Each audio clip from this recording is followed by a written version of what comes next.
Hey guys, welcome back to another episode of the Arrow Preacher Podcast. Today we're going to be doing something a little bit different. I decided to branch off from my normal, and today we're going to do a movie review. One of the things that I have been very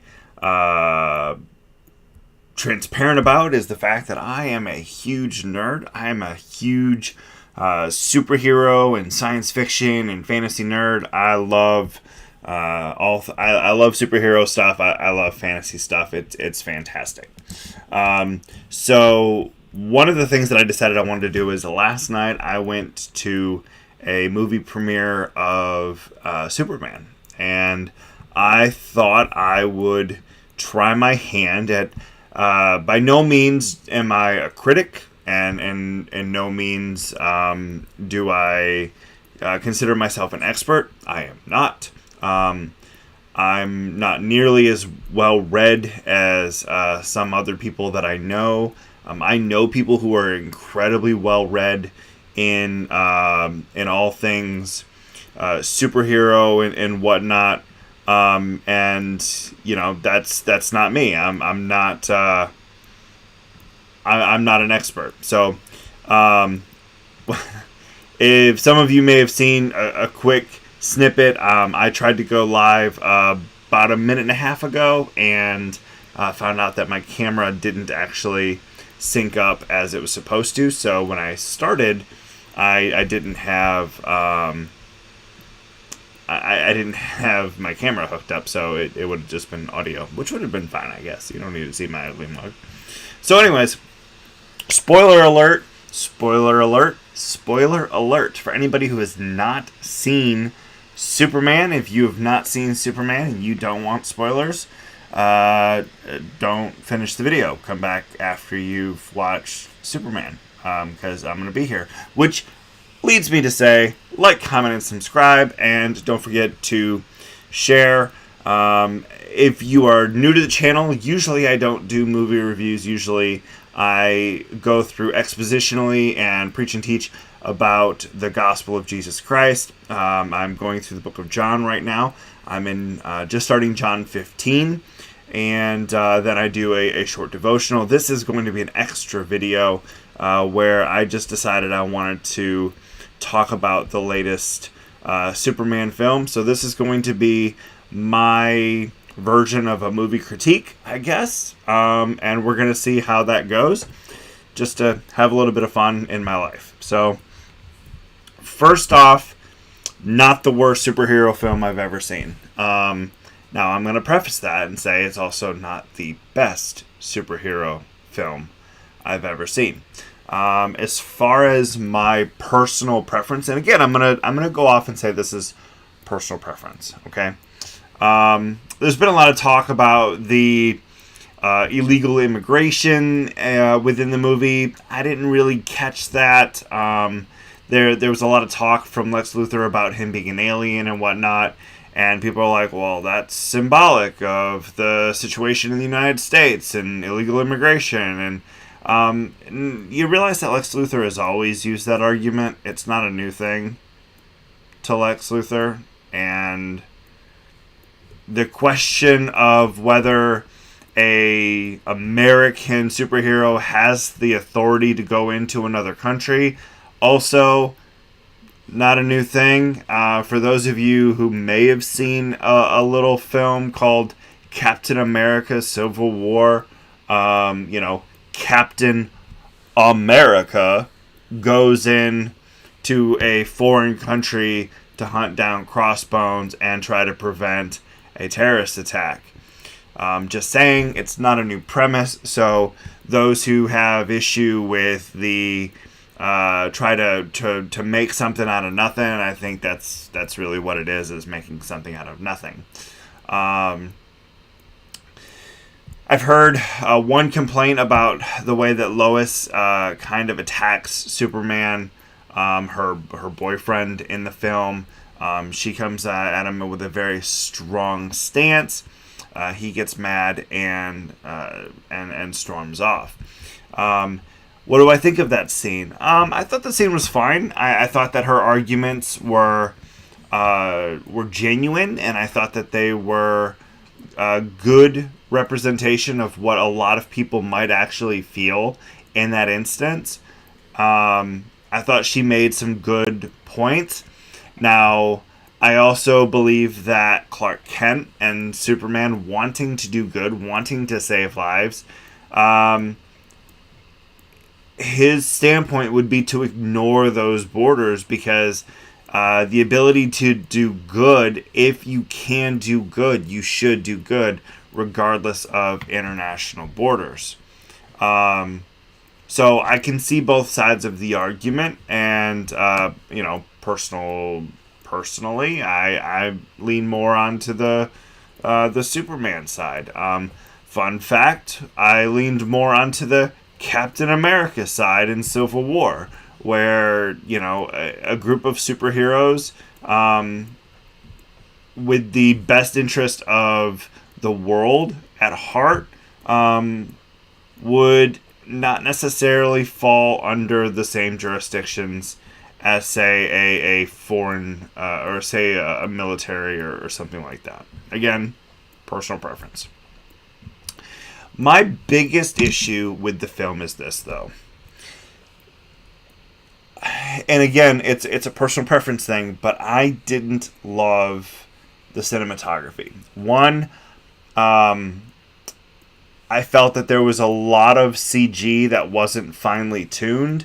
And as I was telling a friend last night, I think James Cameron and his magnificent display of Avatar and how he seamlessly married the two of CGI and live action together to make it look super realistic.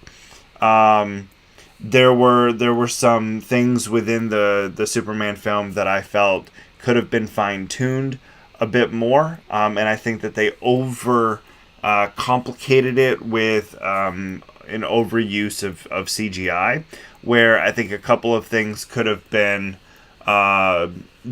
shot more practically, but that's, again, personal preference. My biggest issue with the film is this: the fight scenes were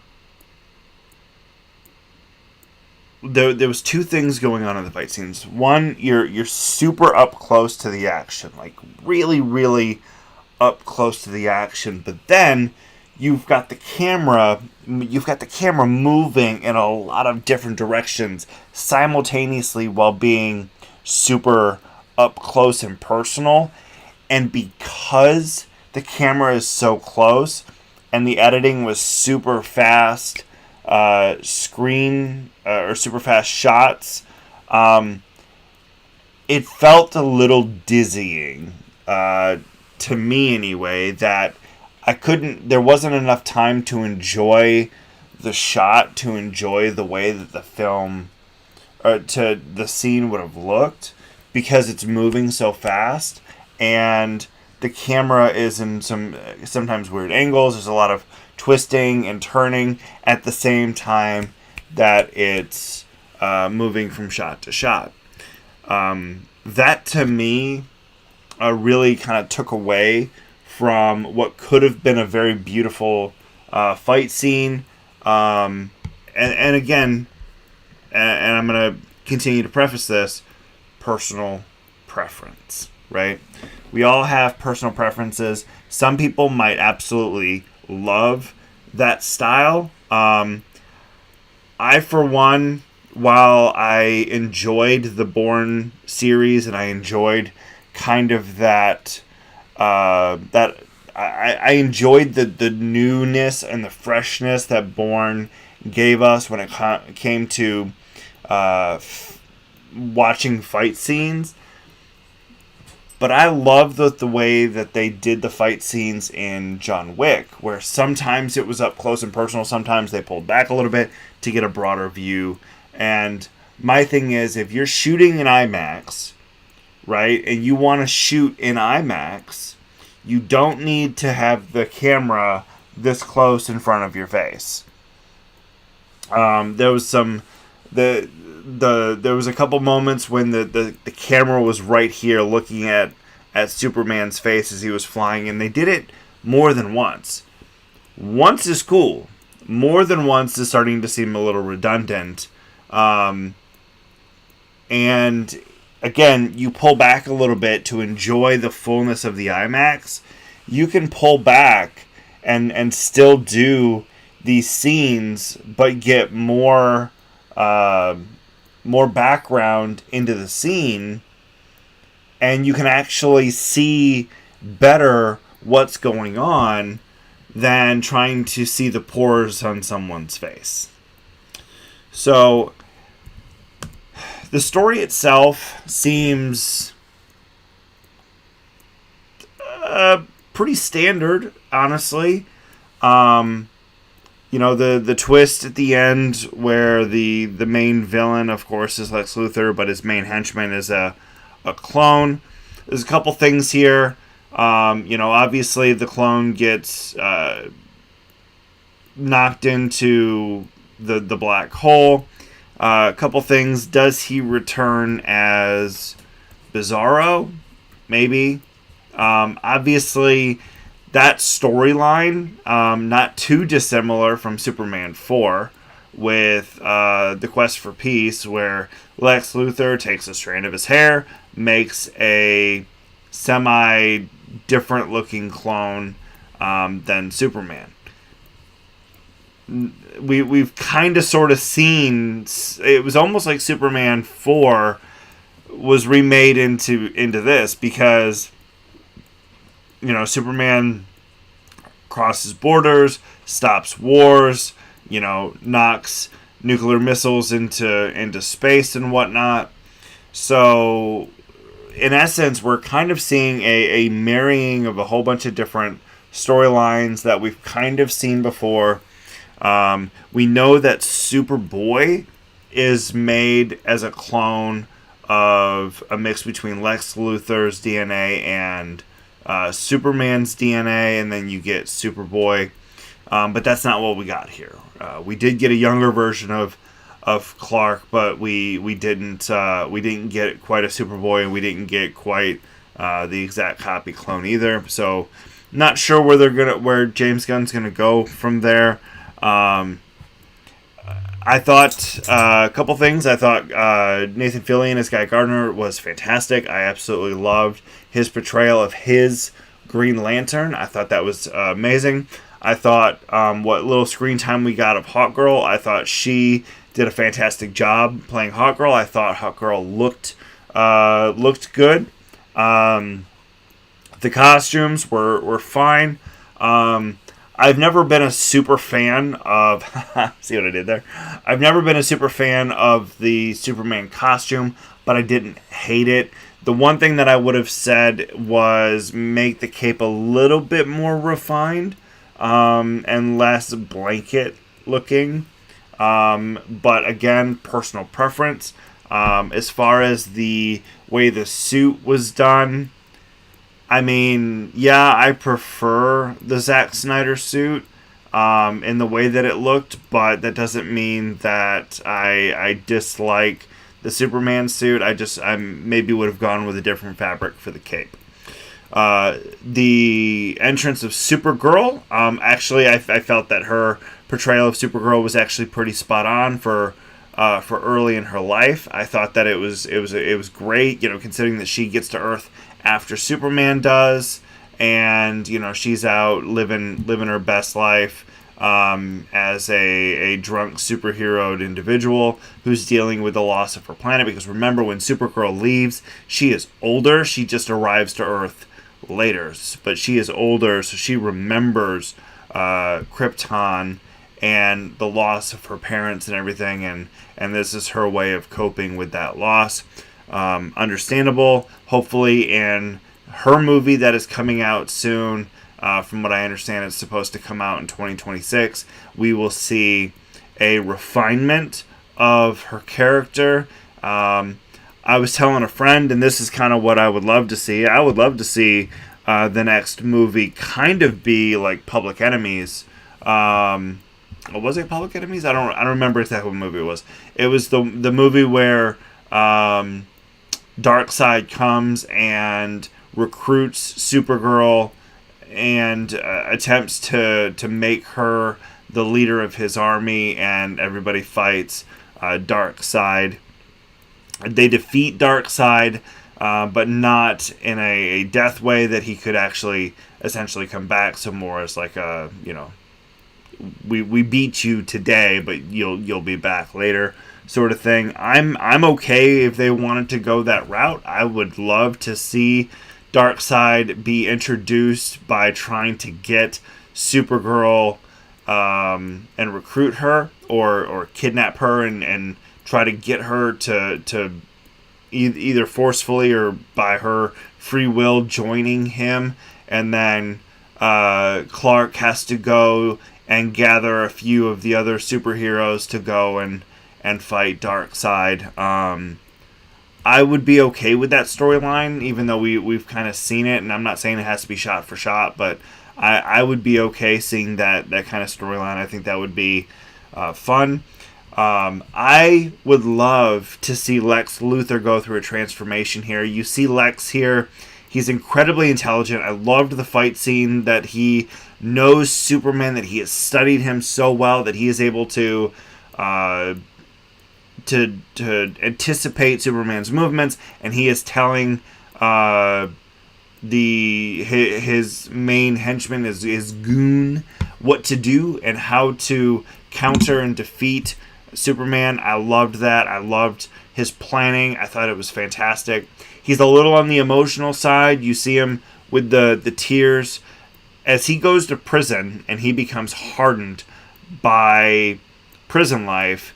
I would love to see him eventually come out and maybe do President Luthor or something along that lines, that we see him less emotional, more calculating, more ruthless, more conniving in the future, in future films, as we see him continue to grow into his character. So as far as Mr. Terrific, I thought he kind of stole the show a little bit. The fight scene with Mr. Terrific was absolutely phenomenal. I loved that one. I loved the cinematography of that fight. I thought it was fantastic.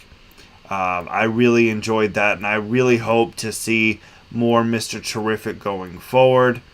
Again, I loved Nathan Fillion's character. I would love to see more of that character going forward as well.